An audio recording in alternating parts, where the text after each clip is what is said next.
নমস্কার বন্ধুরা, আজকে আবার চলে এসেছি দুপুরের মেনু নিয়ে।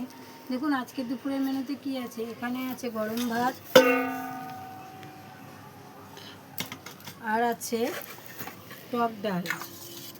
টক ডাল করেছি আমড়া দিয়ে, মুসুরির ডাল। ডালটা দেখে বন্ধুরা আপনাদের কেমন লাগছে যদি পছন্দ হয় কমেন্ট করবেন। আর করেছি ভাজা। ভাজার মধ্যে আছে কাঁকরোল ভাজা, আর 2 পিস বেগুন ভেজেছি, বেগুনটা অল্পই ছিল, আর উচ্ছে ভেজেছি, আর একটু কুমড়ো ভেজেছি। আর আছে আলু ভাতে মাখা। আলু ভাতেটা মেখেছি ডিম সেদ্ধ করে, তারপরে আলু ভাতেটাকে মাখা হয়েছে পেঁয়াজ লঙ্কা ভেজে। আলু ভাতে দিয়ে টক ডাল দিয়ে খেতে বন্ধুরা কে কে ভালোবাসেন সেটাও জানাবেন। আর আছে সঙ্গে বাঁধাকপি। এই যে বাঁধাকপি করেছি, বাঁধাকপিটা করেছি চিংড়ি মাছ দিয়ে। তা বন্ধুরা চিংড়ি মাছ দিয়ে বাঁধাকপি খেতে কে কে ভালোবাসেন সেটাও কমেন্ট করবেন। আর আছে সাথে স্যালাড।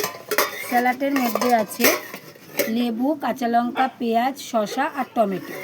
তো বন্ধুরা আজকের মেনু আপনাদের কেমন লাগলো যদি পছন্দ হয় কমেন্ট করবেন। আবার নতুন নতুন খাবার করে দেখাবো। নমস্কার।